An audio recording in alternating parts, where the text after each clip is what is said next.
जय श्री कृष्ण। श्रीमद् भगवत गीता अध्याय 9 श्लोक 29।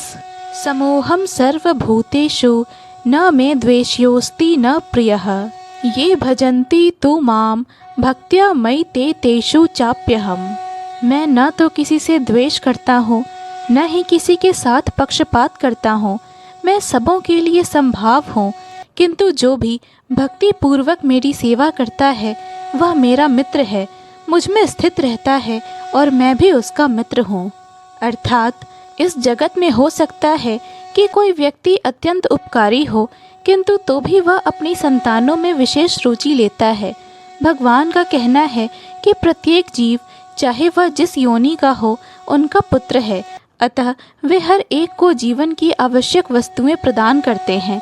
वे उस बादल के सदृश हैं जो सबों के ऊपर जल वृष्टि करता है, चाहे वह वृष्टि चट्टान पर हो या स्थल पर या जल में हो। किंतु भगवान अपने भक्तों का विशेष ध्यान रखते हैं। ऐसे ही भक्तों का यहाँ उल्लेख हुआ है। वे सदैव कृष्ण भावनामृत में रहते हैं, फलतः वे निरंतर कृष्ण में लीन रहते हैं। कृष्ण भावनामृत शब्द ही बताता है कि जो लोग ऐसे भावनामृत में रहते हैं वे सजीव आध्यात्मवादी हैं और उन्हीं में स्थित हैं। भगवान यहाँ स्पष्ट रूप से कहते हैं, मयि ते, अर्थात वे मुझ में हैं, फलतः भगवान भी उनमें हैं।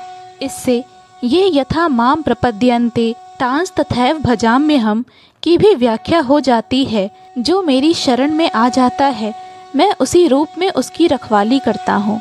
यह दिव्य आदान प्रदान भाव विद्यमान रहता है, क्योंकि भक्त तथा भगवान दोनों सचेतन हैं। इससे सोने की महिमा बढ़ती है, किंतु साथ ही हीरे की भी महिमा बढ़ती है। भगवान तथा जीव निरंतर चमकते रहते हैं, और जब कोई जीव भगवान की सेवा में प्रवृत्त होता है तो वह सोने की भांति दिखता है। भगवान हीरे के समान है, अतः यह संयोग अत्युत्तम होता है। शुद्ध अवस्था में जीव भक्त कहलाते हैं। परमेश्वर अपने भक्तों के भी भक्त बन जाते हैं। यदि भगवान तथा भक्त में आदान प्रदान का भाव न रहे तो सगुणवादी दर्शन ही न रहे। मायावादी दर्शन में परमेश्वर तथा जीव के मध्य ऐसा आदान प्रदान का भाव नहीं मिलता, किंतु सगुणवादी दर्शन में ऐसा होता है। प्रायः यह दृष्टांत दिया जाता है कि भगवान कल्प वृक्ष के समान है और मनुष्य इस वृक्ष से जो भी मांगता है भगवान उसकी पूर्ति करते हैं। किंतु यहाँ पर जो व्याख्या दी गई है वह अधिक पूर्ण है। यहाँ पर भगवान को भक्त का पक्ष लेने वाला कहा गया है। यह भक्त के प्रति भगवान की विशेष कृपा की अभिव्यक्ति है। भगवान के आदान प्रदान भाव को कर्म के नियम के अंतर्गत नहीं मानना चाहिए।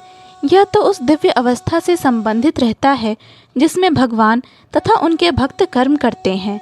भगवत गीता इस जगत का कार्य नहीं है, ये तो उस आध्यात्म जगत का अंश है जहाँ शाश्वत आनंद तथा ज्ञान का प्राधान्य रहता है।